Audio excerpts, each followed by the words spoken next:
know what I would have told her? Honestly, I would have told her, go fucking have babies. Go have 10 babies. Because I did not want children. My Yeah. daughter was a pleasant surprise, but she was a surprise. And I was 34 years old when I got pregnant. Yeah. I did not think I was having children. And had I known what it would be like to be a mother, I fucking would have gotten married immediately out of high school and been barefoot and pregnant and had someone's 15 children. Because I didn't know it was so amazing to like, I didn't know.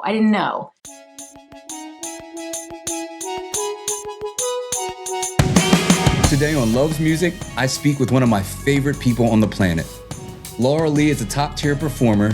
She is a songwriter, a singer. Her band plays almost every day of the week. One of the hardest working people in show business. She's actually the author of one of my favorite songs. The song is called Cheers, and it's available on Apple or Spotify. We have a brutally honest conversation about life, her 30-year-long music career, and the chance that she's maybe, just maybe, putting out some original music after 20 years of hiatus.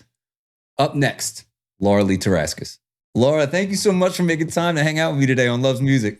Thank you. Thanks for having me. I'm excited to be here. Yeah, we were joking, and for anybody who is just tuning in, I was making a joke with Laura that she's one of those people that only shows up at the most important points of my life. We recorded a song together in 2000. I think it was like 6 or 7. It was about 1.5 million years ago. Yeah, right. We have a song together. We had you performed at my wedding, and now here you are on my podcast. But like you were always on like the live music circuit when the cover bands were really good. You guys were rocking. You're still doing your thing. Such an incredible talent. What are you up to nowadays? What are you working on? Thank you. God, such kind words. I guess I better live up to that. So I'm still kicking it with my band. We're still playing, full time. All of us, it's our full time job. We're still traveling. We go to Key West a couple times a year. We're in Ohio. We're in Vermont. Wherever the work is, we play a lot in Dewey Beach, Delaware in the summer. Shore Points in Jersey. So we're still doing that full time cover band, and I do a lot of solo acoustic shows. Just me and a guitar on a bar stool during the off season, and yeah, I'm still playing, still doing it I just turned 50 in February. So, Gosh, God bless. I started my first band in 1997. So I've been doing it a very long time. You'd think I'd have gotten better at it or something. No, you're a killer. You're an absolute killer. If I tried to explain your sound to somebody, you still got like the 90s girl band thing. Like I always hear your stuff like in that 90s, like Four Non Blondes, Linda Perry? I'm gonna get her name wrong on it. Yeah, Linda Perry, that's correct. Yeah, like I still like feel like that, like Joan Jett, like the attitude, the vocals, you're always like such like a consummate rock star. Like I remember even when I met you, we called you up because I wanted you to do the hook on a song I wrote called Perfect, and you come walking in the room, and I'm like, oh, we're all just like learning how to record songs, and you walk in like this star. And we're just, they can't talk. Really? Yeah, right. That's how I remember it. I remember walking into a room of like these people that are putting music together, and I don't know what they want from me, and I'm not sure. Like I was very intimidated. So it's funny how perception is. It is. Like from my point of view, I was like walking into something I didn't know what So I did not feel like a rock star. Yeah, well, it was like 6th or 7th song I was recording with Mike Burchard on Twining Road. And it was towards the end of my album, and he was raving about like how good you were, and I was like, you think she'll come to my album? And then you just like showed up, and everything was already done because I remember I did not want to perform in front of you, like I didn't want to cut like any parts like with you in the room. I'd be too nervous, and so you came, so everything was already done. You just had to do the chorus, so we just like sat back and like watched you do your thing, and I'm like, oh, this is going to be such a good song. I remember thinking that. And it was like you killed it. No, but it was good. It was a really good experience for me as a professional singer, musician / whatever, because I do studio sessions a lot, and you go in there and people don't know what they want. They're not sure how to convey exactly what they want from me. You were like, "This is what I want. This is what I want it to sound like. Here's the melody. Listen to it a couple times." And I was like, okay, got it. Very professional. Like, I remember that about you. You guys always like, I still record with Mikey. I still record with Mikey. I'm putting a new record together. I put my last record out in 2004. Yeah. So 22 years ago. So I am putting another record out together this year because I'm like, you know what? I'm 50 years old. I have all these songs. I've been playing them live at all my shows. None of the songs are like new because Yeah. I've still played them all this time. But yeah, I'm gonna get them down into a recording studio because I just been meaning to do it and just never did. Had my daughter, focused on her for the last 15 years. So, but I'm getting back in the studio with Mikey, which is so coincidental, right? That's wild. Yeah, talk about a full circle moment. Yeah. Yeah. So that's like, well, I'm obviously you're a killer performer, but I'm like a huge fan of your original stuff. I was always bragged to everybody. I was like, one of the best songs you're on your song Cheers is on a short list of like songs that I think are some of the best songs ever. I just got the chills from that. Look at it. Yeah. Yeah. Wow. Yeah. That is like the hugest compliment I could ever think. Yeah. Thank you. That really means a lot to me. Yeah. I'm gonna cry. No. I mean, it was Steve Miller who said a hit song usually has about 3 or 4 hooks in it, not just the chorus. Like every line of that song is crafted so perfectly. And then we'll talk about the lyrics first because there's so many aspects to that song. The way the lyrics are crafted, raise your glass again because my heart's still broken. My woes could use a thorough soaking, and I know they won't drown, but I like to keep them wet. Raise your glass again because my heart's still broken. My woes could use a thorough soaking. I know it's the wrong one, but it's my best answer yet. Stop. Like that, like I heard that line, I was like, well, I'm not writing songs again for another couple months. I remember like even the verses are like super creative, and it's like who hasn't been in that situation? Like, I'm just gonna like drink this away right now, you know? Do you remember what was going on when you wrote that song? I do, and this is really embarrassing, but I wrote those lyrics when I was 17 years old because I was drinking so heavily then. I'm not like sober or anything, but I have calmed down. Yeah.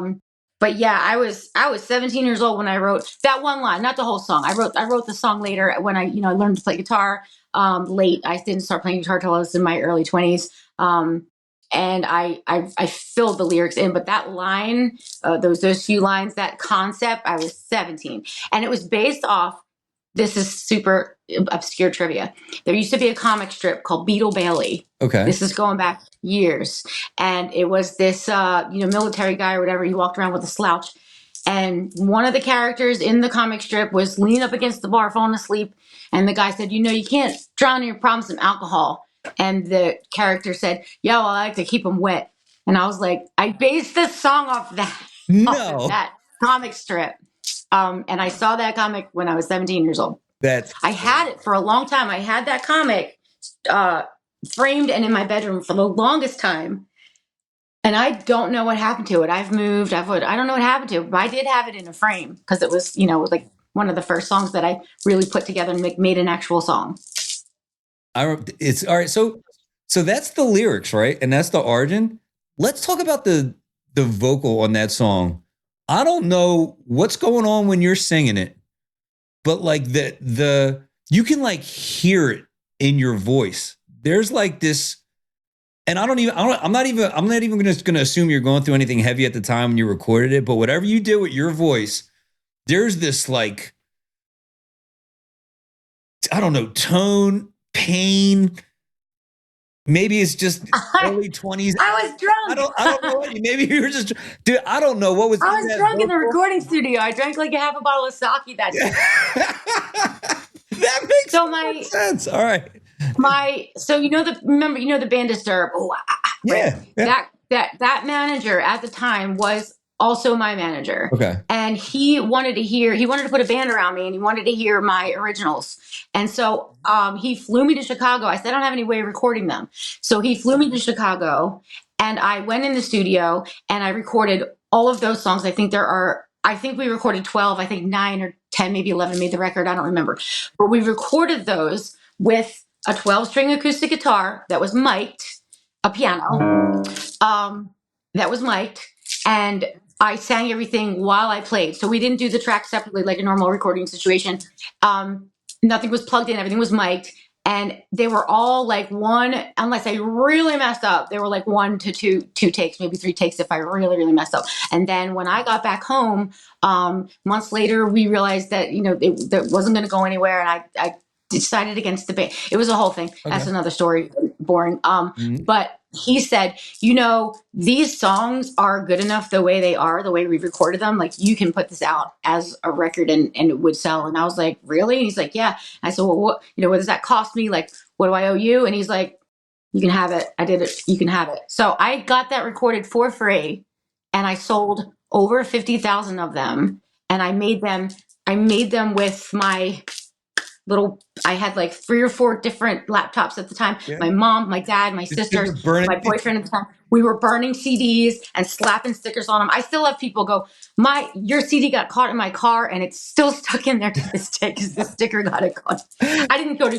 go through discography. I didn't do anything professional. I did it all by myself. That's so, and it shows. No, it's so good, but there is like a rawness and a vulnerability to it. It doesn't sound like it was in like a $10 million studio. It sounds like a sad girl and her guitar in like a room just unloading. And I'm like, somebody give her. Pretty much what it was. Yeah. That's pretty much what it was. I'm glad that's what got conveyed, because that's literally what it was. And it's funny that you mentioned a sad girl. So my grandmother, she's no longer with us, but she asked me, she listened to my record and she said, LauraLea, why are you're so sad? Why are your songs so sad? And I was like, I'm actually not sad because I wrote those songs. Like, had I not been able to write them and get them out of my brain, I might be sad. Yeah. But I'm not sad because that's my therapy. Like, writing is for me. Like, so one of my newer songs is titled "This Is Mine," and it's in response to people saying, "Why do you write such sad songs?" Because this is mine. This is what I do. Yeah. Not every song is sad. I mean, what the album that you have on Apple Music now, I had all your songs on 2 different CDs, right? So there's a CD that was burnt. It had you with like longer blonde hair, and then there was a CD that was in red and black, and it had the song always played on that one. Cheers was on the one where you had the hair, and then Mother, you had a cover of, I don't know who sings the original, but the song. Oh, you're talking about the EP. Yeah, I put an EP together with my full band, and I did a cover of Mother. Yeah. We never officially released that because Danzig, my entertainment lawyer at the time, we contacted Danzig's people. They said no to the cover on the record. So we never officially release that. But I did give it out, and I gave it to probably made 10,000 copies. So I gave it. There are 10,000 people that have that record, but I never put it out officially. Like, it's not on Spotify or Apple Music. Whereas my first record, that it's on all the platforms. Yeah. So. Okay. Yeah. But yeah, that's funny. I forgot about that. Yeah. Right. I told you I'm a fan. I tried to tell you. You are. I had all the stuff. Yeah. It makes me so happy. Yeah. One of the songs on there is called Perfect. And my daughter is actually, my 15-year-old daughter is a drummer, and she's writing drum parts for it. And we're going to redo it. When I told you I'm going to go in the studio and cut a new record. I don't know if I'll have her actually play on it. She's 15. She's been playing for 2 years. But I'm going to take some of her, she wrote some of the parts. I'm going to take some of the stuff that she wrote and put it in there. Cool. So you will get writing credits. Oh, that's sweet. Now, are you going to actually do like a full-on rollout, or is this kind of just like a labor of love? I want to get this project out. Or are you actually going to like put some resources behind it, and like really try to take this like out on the road and like do the thing? Julian, I change my mind every day about that exact question. I don't know. Some days I'm like, fuck it, I'm doing this. I'm doing it. I'm going to do it. I have the songs. People want them. And they're tried and true. I have been playing them live for years. And some days I'm like, yeah, let's do it. Let's do the whole thing. Yeah. And then other days I'm like, you're 50 years old. Like, what is the point? Why are you going to waste the time? Why are you going to waste the money? Like, the thing that keeps me interested in doing it is that possibly I could sell some of them. Obviously, I'm not going to be selling out stadiums. Obviously, I'm not the next Sabrina Carpenter. I'm not delusional in that regard.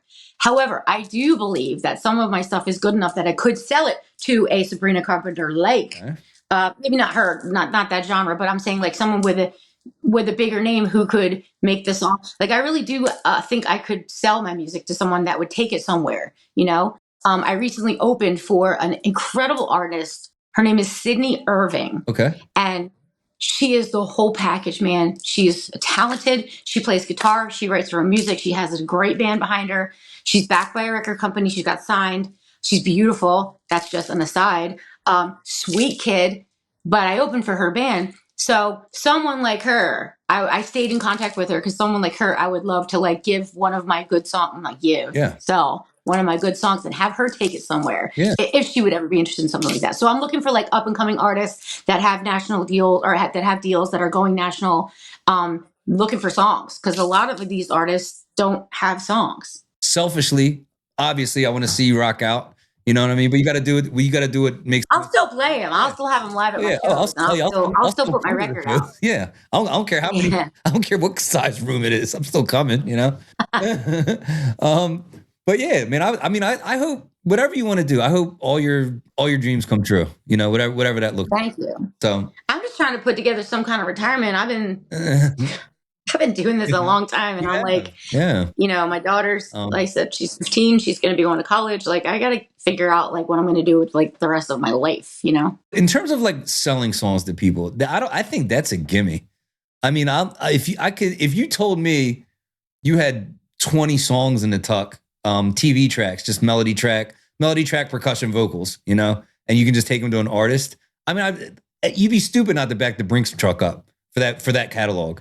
And give it to, you know, somebody on the way up, whether it's, you know, The Warning, who's like a hard rock metal band, and they could turn them into that. Whether it's like a Phoebe Bridgers, a little bit more delicate, you know, girl-ish music, you know, you know, Boy Genius either, you know, something like that, you know. But but I mean, selling your songs is like a no-brainer. Well, if I found someone who vibed with my type of music and liked what I was doing, then I could continue on and write for them. And they could give me their ideas and give me their, you know, how they wanted to sound. Because I could write any kind of song. Yeah. You know, I mean, you can write any kind of song. Yeah. But if I found somebody that, much like a Linda Perry, like you mentioned Linda Perry earlier, she writes Pink songs. Sia writes Rihanna's songs. You know, so it's like that. Like these are like older, established in the music industry women that maybe aren't, you know, gonna, you know, have that, you know, that look or whatever that it takes now. But their songs are strong and they're feeding these artists. These artists are bringing life to their songs that would otherwise just be shelved, you know? Yeah. So that's my next move. I did sell 2 songs to a movie company. Oh. It went on Amazon Prime. I sold them for $1, so 50 cents each. 50 cents each. Because it was extremely low budget, and I was doing a favor for a friend. I love that. But I wanted it to be official, like I actually sold it. So I was like, I am going to charge you money, but it's going to be $1. So I did technically sell my songs to a movie company, but it was for $1. I think it's very cool. I think that your songs are in a movie on Amazon Prime in perpetuity. I think it's actually really dope. The movie's called One More Night. I think This Is Mine is the one they ended up using. Obviously, you're still killing it with your band. Do you have a favorite song that you like to sing? Or like favorite type of songs that you're like, that changes all the time. I would kill this one. Yeah, that changes all the time because I do get sick of them after, you know, night after night after night. I will always have a special heart in my place for Zombie by the Cranberries. I don't like the song anymore. I don't enjoy singing it, but people love it so much. And it's like, that's the one that they always ask me to do for 30 years. Since the day I took the stage to my gig yesterday, people asked me to play Zombie. That's what happened. And so that's just it's just one of those songs that will, you know, always, it's sort of like define my cover band career in a way. So Zombie's one of them. It's one of my favorites just because it's near and dear to my heart, not because I like this song or because I enjoy performing it. But the ones I really enjoy performing like change all the time. Like right now it's Heart Shaped Box by Nirvana. Like I love singing that song. It's the first song I learned on the piano. It's fun. Really fun. Is it really? Yeah. Really fun song to sing. Hey, wait. Like I like getting that scratchy, like, you know, so I love doing that. I like doing When You Were Young by the Killers. That's fun. Love that tune. Yeah. But those are my 2 favorites right now, but they change all the time. They'll change by this summer. I'll never want to hear either of them again. So. that's how those songs are. But I mean, that's how timeless music is. It's like a song like Zombie comes out when you're in high school. Then you get older, you have kids, and then your teenagers listen to the same music you did when you were younger. Yeah, And my daughter is the song stays into, hot. Yeah. yeah, she's Weezer, Primus, Tool. Like, I'm like, girl, wow, okay. But like I said, she's a drummer, so she's gonna like gravitate towards still the drum heavy stuff, you know? So because you play music all the time, right? Do you have the ability to just listen as like a passive fan and just like have fun listening to music? Or is it all just like work to you? You're like, I know this song, I know what they're doing. Yeah, I can't. It's really difficult for me to listen to music without counting intervals and like imagining what it could mash up with, and I could turn this into a medley, and this would work for the show, or this wouldn't work for the show, or that part of it would work for the I could throw this chorus and that song. So yeah, it is really difficult for me to listen to music without turning it into like, how could this work for my show? Because it is. So I listen to talk radio all day. I listen to Howard Stern like a mental patient, like all day long. So I can say that because I actually am a mental patient. So I'm allowed to say that. That's the most politically correct show. You're all right. Oh, good.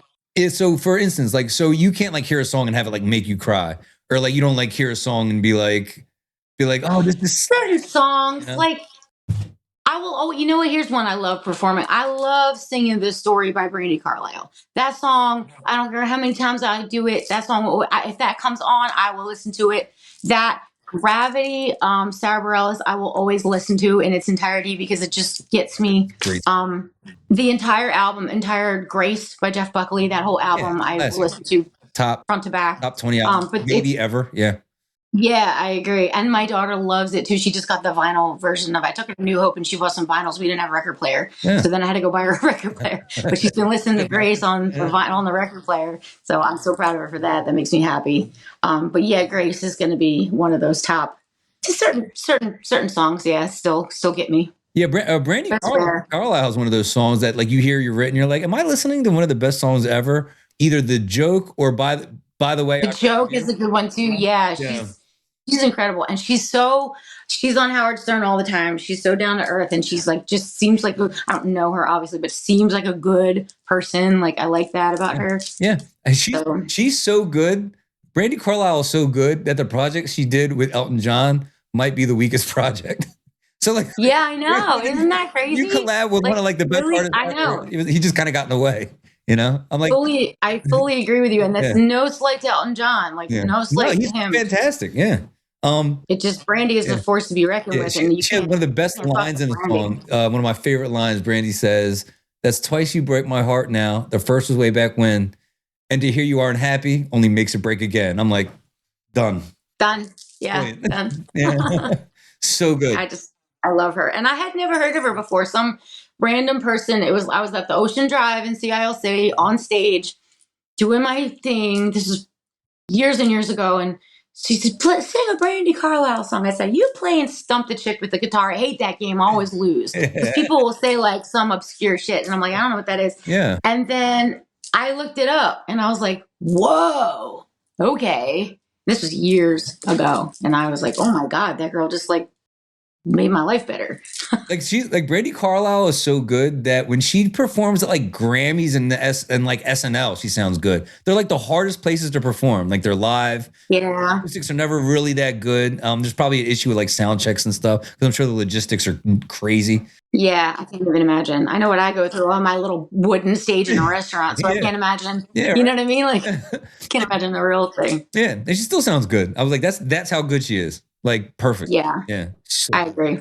All hail Brandi. Yeah, right. Shout out Brandi Carlile if you ever end up watching my show. Did you still play down the beach at all? Yeah. So you mean Jersey Shore? Yeah. I don't think I've ever seen you at the beach, but like you're like all the places in Pennsylvania and Jersey. We do it. Obviously seasonal. Mm-hmm. All year round we do Atlantic City, but that's not really considered the beach, I guess. Year round we do Atlantic City, but seasonally we do Wildwood. We play Keenan's in Wildwood. There's a place called The Point. We'll be in Wildwood this summer. I do the Ocean Drive in CIL every Monday. Still, I'm there Mondays acoustic for the 26th summer in a row. Yeah, that's cool. So I'm still doing that every Monday, 5 to 9. And then I'm trying to think of what other Jersey Shore points. LBI, Bird and Betty's, but yeah, up and down Yeah, the short point. I Oh, missed you by I missed you by a day. I went down to see Mike at Lacoste, and I think you were playing the next night, but I had to like go back. oh, Yeah, yeah, Mhm. maybe. Yeah. We've always been across the street at Ocean Drive, and the class is not there anymore. I never played there officially. I only got up on stage with other bands because my band was always at Ocean Drive. It's like one of the, you either one or the other. I think I like OD a little bit more. There was a little bit more riffraff in Lacoste. Yeah, I don't know. I didn't ever really go in there because OD was my home. It actually literally was my home. And the reason I say that is because the house next door to it for years and years and years used to be my house that I would get for every summer. And I would just rent it for the entire summer, and I would sit on my couch and I'd practice for my gig, and then I'd go to OD and I'd play my show because I was there Tuesdays, Thursdays, the week, just Mondays I was acoustic. I was there so often. So right after, I think right after Hurricane Sandy, I'm pretty sure, I don't remember exactly the timing. Mhm. Oh, I know when it was. It was 2012 because the last summer that I stayed there, I was pregnant with my daughter. Okay. And that was in 2010. So it was 2011. Sorry. That makes sense. So 2011, they knocked that house down and turned it into what's now the Sandbar. And where I play in the Sandbar is exactly where I would be sitting on my couch in that house because it's the same view. I look at the same house, the door of the house across the street, and I'm like, this is really weird. Like I'm sitting in my house, except now it's a bar and I'm working here. So it's really strange. But I literally lived in the Ocean Drive for a long time. Oh, it's fun. That was like a nice little season. Because like when you were doing it, like the cover band stuff was like it. And I don't know if either I aged out or maybe just regular DJs got bigger. I'm not exactly sure what happened to the scene. I think I just got older and stopped going out as much. Pandemic. Yeah. 100%. We were cruising. Yeah. Like 6 nights a week all year long. It was amazing. I was making literally triple what I make now. Literally triple. The pandemic happened. Music industry went away. I took a job teaching at a grade school. I taught pre-K to 8th grade for 3 years while I tried to get back on my feet. And then it's slowly coming back. It's just, I don't think it's ever going to be the same. It's not going to be like it was. The hours aren't the same. They're not paying the same. The gigs are more scarce. There are more bands clamoring for the same rooms. A lot of rooms closed down that aren't there anymore. Well, I don't a lot of rooms that used to have live music don't have live music anymore. Right. And I don't think the next generation of kids are going out to see cover bands. Like these, like not really. Yeah, they don't. Like 22 and 23-year-olds. I'm like, dude, and you see any cool bands? Or like, they don't even go out. They barely even drink. You know what I mean? Yeah. Dewey Beach is like still an area that's very much thriving in that regard. Like there's the young kids still go out. I look into the crowd and I see these children. to me, they're children. Babies. I used to scope out the crowd and like hone in on the drunk chick, and I'd be like, I could get her to make out with me on the break. Now I scope out the crowd and hone in on the drunk chick, and I'm like, nobody better be looking at her. You come over here and sit behind me here. This guy's gonna notice you're drunk. Now I'm like mama bearing them. You know what I mean? Oh yeah. Now I'm like I'm in protect. I used to be in predator mode. Now I'm in protector mode. Oh, you're like, so, that's hilarious. Your mother. I mean, they're like less. They're half my age now. It's crazy. I look at them and I see the 8th graders that I was teaching in 2020. Oh man. So where do you think music is headed now? Like you're seeing what becomes like a timeless hit. The song that hits in 2003 that you guys do in 2004 that people still want to hear in 2026. I meant to say, you know what I meant, 2024. Yeah. 2026. So you see like what constitutes a hit. Where do you think we're headed? Like what genre will be the big genre? Will it be, are we moving towards house? Are we moving towards metal? Are we moving towards, there's always like that one kind of genre that's at the forefront. For a while it was country. It looks like there might be another one coming up, but country I think is always going to be big. It seems to me that there's a trend right now in pop music where the girls are doing that weird 80s like rap talk thing. You know what I mean? Like,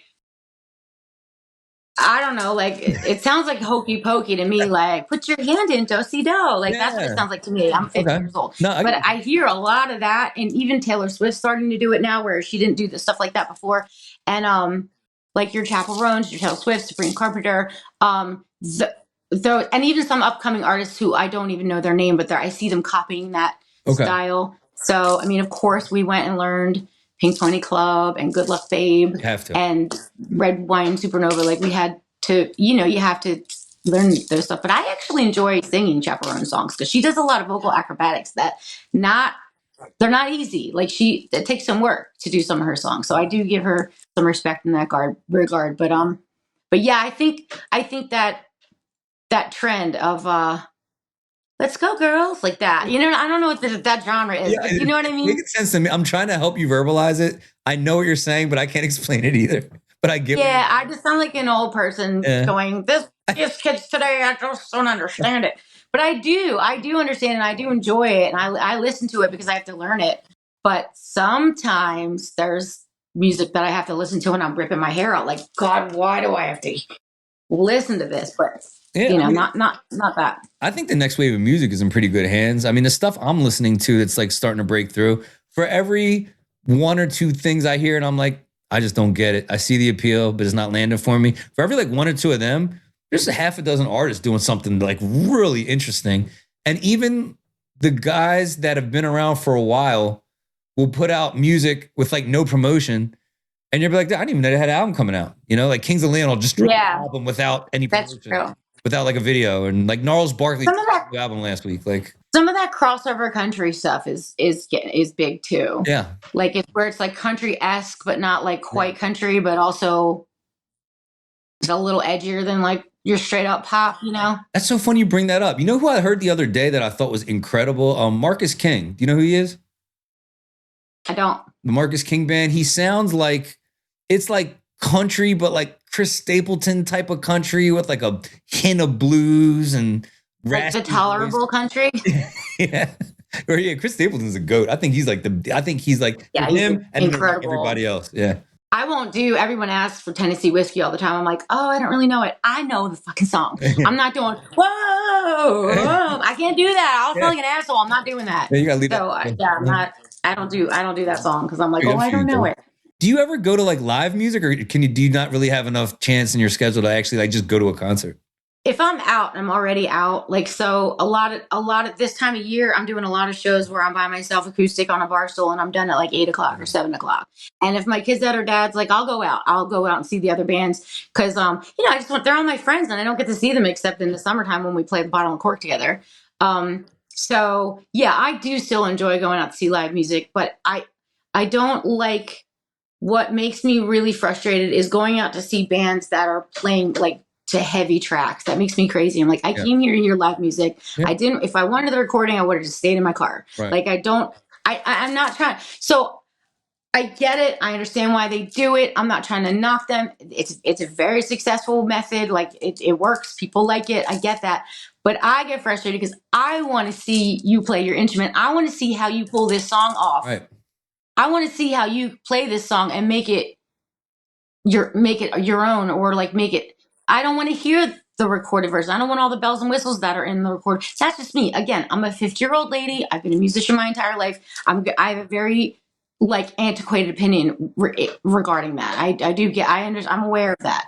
But the bands that just heavily track, I'm not like mad at them like, oh, you guys suck, you can't play. I'm like disappointed. I'm like, no, you guys are good, like better than that. Like I want to hear you. It's almost like I'm rooting for them and I'm disappointed when I go in and hear these heavy tracks and stuff because I'm like, nah, man, you could do so much better than that. Like I want to hear your shit. Like I want to hear you singing. I want to hear you sing without 8 backup singers that aren't in your band. Right. I want to hear you play it without 5 keyboards that you don't have a keyboard on your stage. Like I want to hear you. So I know that's old, whatever. I'm a dinosaur, but I do. That is like a huge trend, and we're a 4-piece band. We don't track anything, and so part of the challenge is to fill out those spaces and to make the songs sound presentable and recognizable with only 4 instruments. We don't have a keyboard player anymore. Yeah, it's just me on rhythm guitar, my lead guitar player, a bass, and drums. That's it. We don't have any other instruments on stage, and we obviously don't track anything because even if I wanted to track something, even if I would acquiesce and go that route, I don't even freaking know how to turn one of those things on. What do I bring, a laptop? I don't care. Like I'm not Ed Sheeran making like tracks.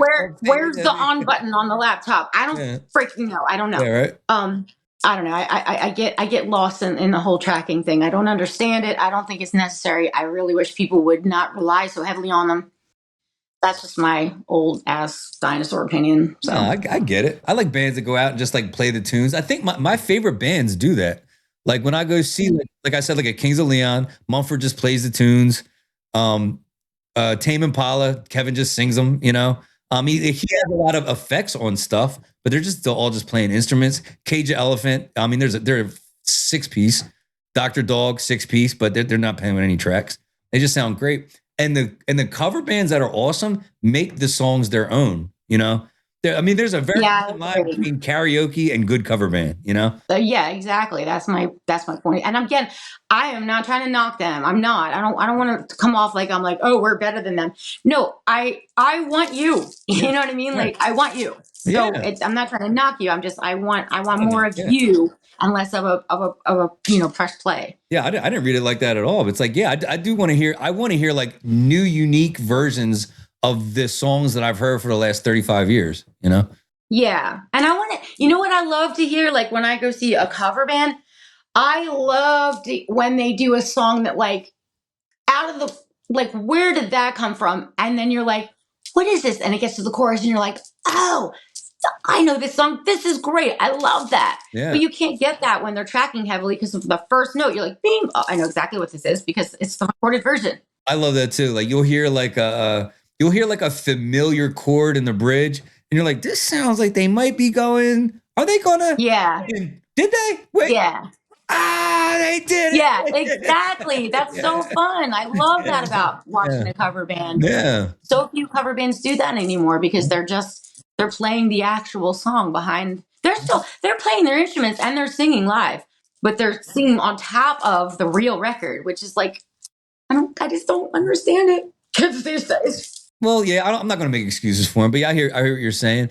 Talk to me a little bit about your creative process now, right? Because you have this great catalog. I'm sure they're great songs. Are you writing like sporadically? Are you using like voice memos? Take me from like no idea to finished song. Or are you like writing Uh, in one so space and at home in the car? that's such a fully loaded question because I'm gonna try to make it not boring. So usually I wake up with an idea. I usually wake up with either a melody or just like a line, or I'll have been going about my day and realize I mentioned I'm autistic. And sometimes I ruminate on like one line, like a line over and over, like it's called a racing thought over and over. It's usually a line that I heard in a movie or a line but sometimes I'll realize the line that I have been repeating all day Mm. is mine. Like I made up that line. And Uh, I'm like, oh, wait a minute. This makes sense. I can build a song around that. Okay. So then I write it down. And then I write down like all the words that rhyme with the end of that line. And then I try to fill in like things that make sense.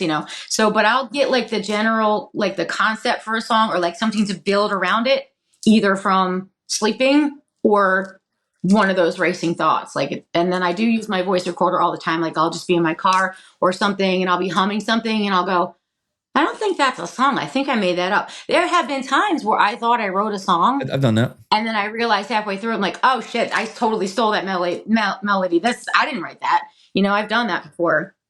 But if I find that I actually wrote it, I will build a song around it. Usually lyrics come first, and then sometimes music comes first, and I don't put any lyrics to it. I just kind of put it on the side, and Okay. I'll like play it on my piano and record it into my phone and just have it. Yeah. So then when I do get a full like lyrical song where it has verses, chorus, bridge, etc., like then I can go through my phone and find some musical ideas that I put down and see like where the cadence, like the what's it called? Iambic pentameter. What's that called? Whatever. You see if the words will fit into the rhythm of the music. Got it. Sometimes it fits. Sometimes it doesn't. Sometimes I have to write around the word. It's like it's very discombobulated. I don't have a routine. I don't have like a process. It's sort of like things just come to me, and if something sticks, I'll build on it. Like if something gets stuck in my head, I'll know, okay, this is something that's catchy because it's getting stuck in my head.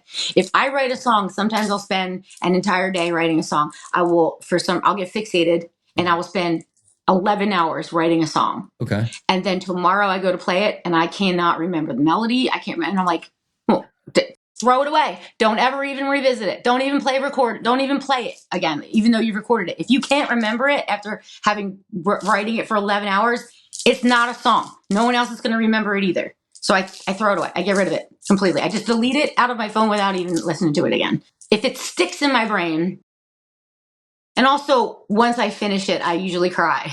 And there's a line when I cry when I finish. You cry when you finish a song? Whether it takes me 9 minutes to write it or 9 days to write it, when I finish a song and I play it in its entirety and I cry, I'm like, that's a song. There's a line in one of my songs. It's called "This Is Mine," and I say, if it makes you cry, at least I know it's real.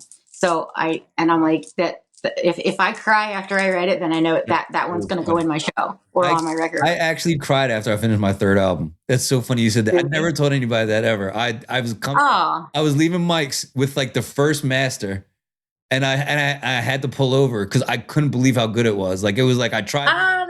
See? I had That's it. Yeah, I was just like, it was the first time I was like, oh, this is like.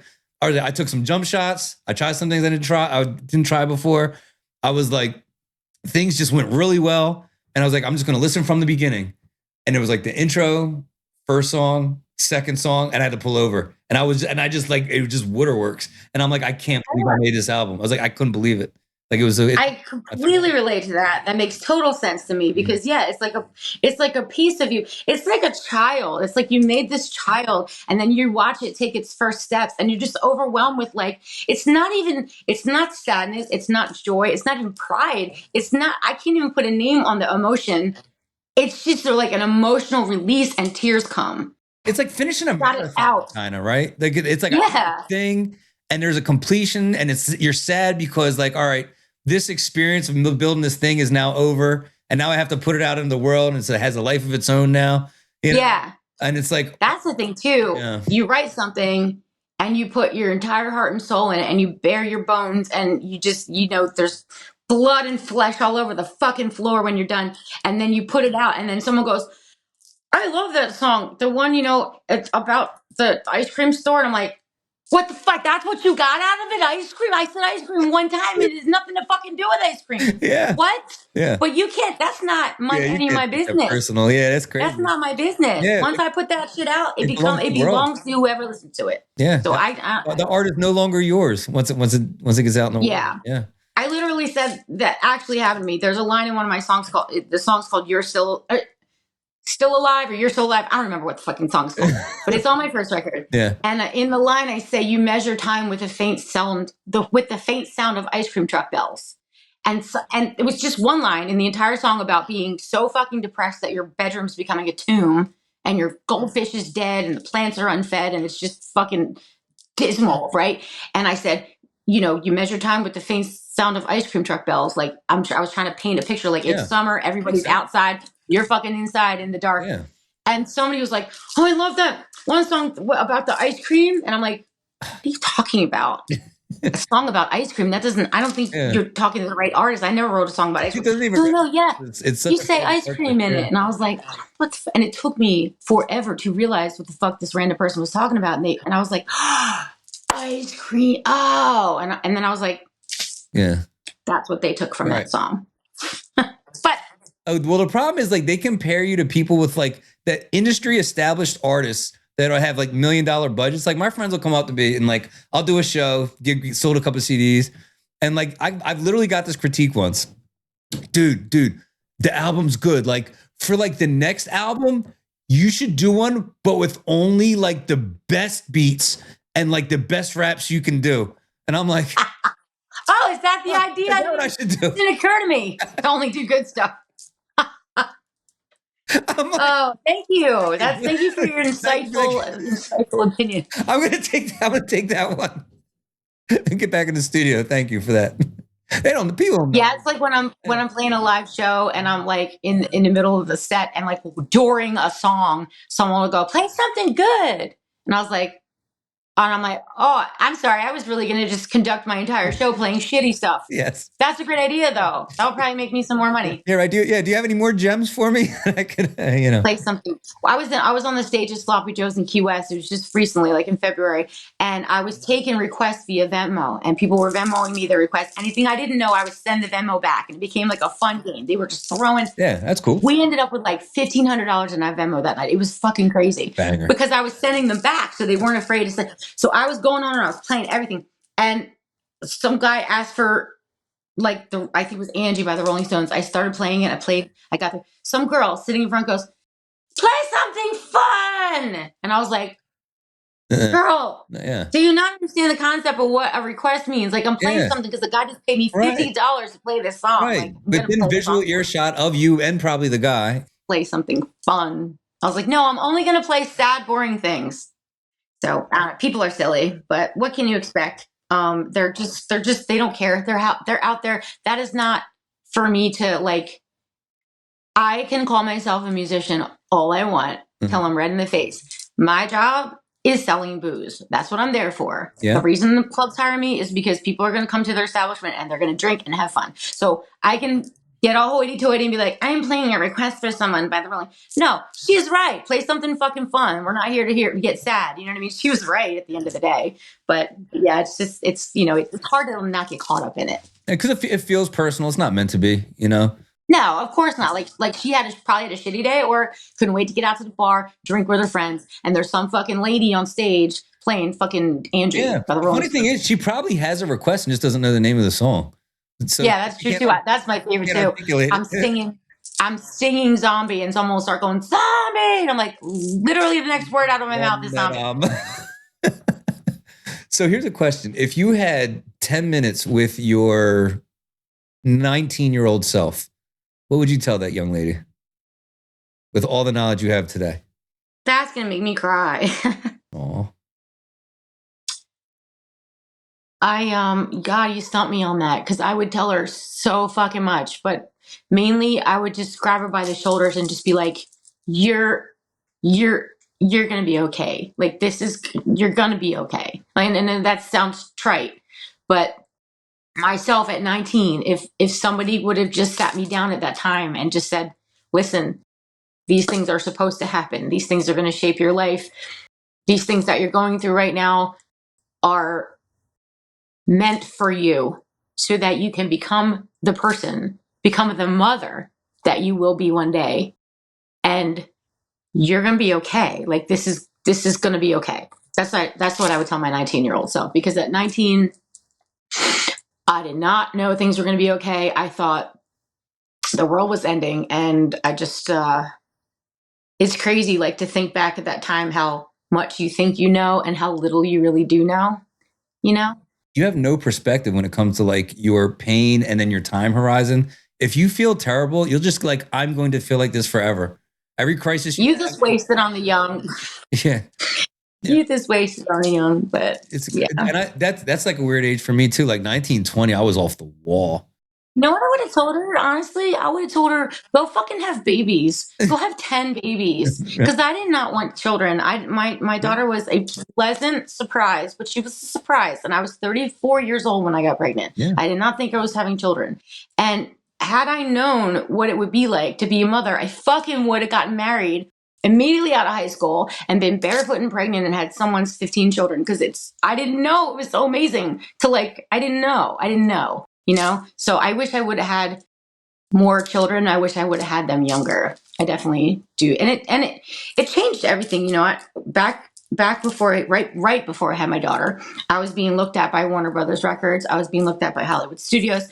I was playing sold out shows in New York, Bleecker Street, the Cutting Room. I was having charter buses come up there with me. And I was like on it. And I had his tour set up. Like I was doing the things, all original stuff. I was doing the things, and then I got pregnant, and I had to decide, like, okay, I have to go with the guarantee. And unfortunately, because I had a mortgage, I had a baby on the way. I got married because I was pregnant, but to get health insurance, and obviously that worked out. It actually did work out in the end. Her father's wonderful. He married a wonderful woman. Like we all get along great. Like it's actually really, really, it could have gone way worse.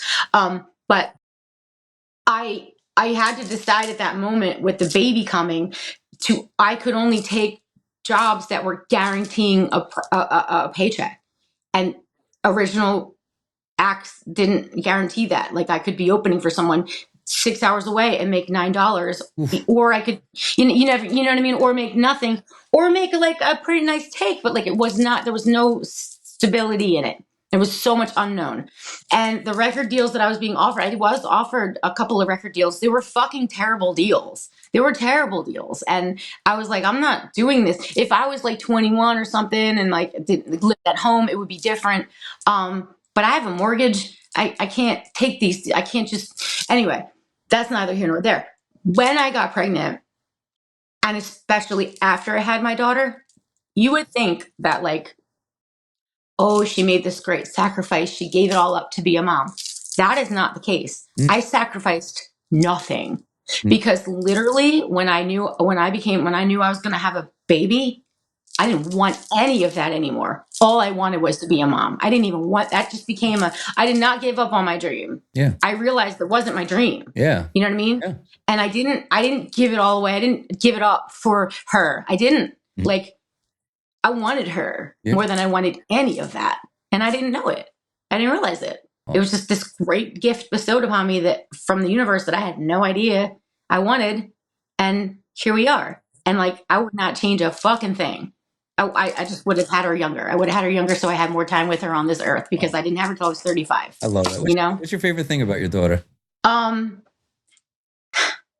She is her own person. She is not a follower. She stands out in a crowd. She stands up for what she believes in, and people follow her. And that makes me really proud of her because I wish I had the wherewithal at her age to be that type of person. I'm sort of that type of person now, or I want to be at least. But when I was her age, man, and I do not deserve the child that she is. I really don't, because based on the child I was at 15, I apologize to my parents all the time because I was a fucking nightmare. I was undiagnosed autistic and I was off the fucking rail. I was a giant ball of what the fuck is that, you know? And she has her shit together. She can speak to adults. She can carry a conversation. Like I'm proud of how confident and sure of herself she is. Not an arrogant, but like I'm proud of her of being as true to herself as she is. Because at 15 I was flailing. At 25 I was 35 I was fucking flailing in that regard. I had no idea, you know? So I am proud of like the person that she is. She makes me proud when I see her friends like doing things that she does because like being interested in things that she's interested in just because she's interested in it. Like that to me, I'm like born leader. Yeah. I wish she's a natural born leader. And I wish I had like an iota of that in me when I was her age. Yeah, well, you're a band leader. I mean, you're just a different type of leader. You're that's true. That's true. But people follow you. I bet you people follow you don't even know about. I'm sure there's like girls that come out and see you and be like, dude, I want to kick ass like she does. Like I want maybe that. I guess that never occurred to me, I guess. Yeah. I was just talking about you, my love. My ears were burning. She said her ears were burning. I guess that never occurred to me, but I can't thank you enough for just spending your time with me. What's the best way that we can support you? You have things coming up. I know you're not really exactly sure what direction you're headed, but is there any? I'm going to put everything, once I record it, I am going to put it up on like streaming services. So it'll be on Spotify and Apple Music and stuff. I'm just going to stalk your socials. And if you're within like a 20, 30 minute drive, I'm just going to pull up. Is that okay? Is that okay with you? I would freaking love to see you. Yeah. Thank you. No, that'd be awesome. All right. Well, you have my word. Before the summer's out, you're going to see this face yelling zombie. No, I'm not. No, I'll play it for you. No. It'll be the last song of the night. Yeah, there we go. If I play it any earlier, I'll have to play it twice. No, seriously though, thank you so much. Like, I don't care what anybody tells you. As far as I'm concerned, you're a freaking legend, and I hope you have an incredible. I hope this next chapter of your life is awesome. You know, because you deserve it. I'm gonna make it be that. I am. I'm in control of that, and I'm gonna make it be that.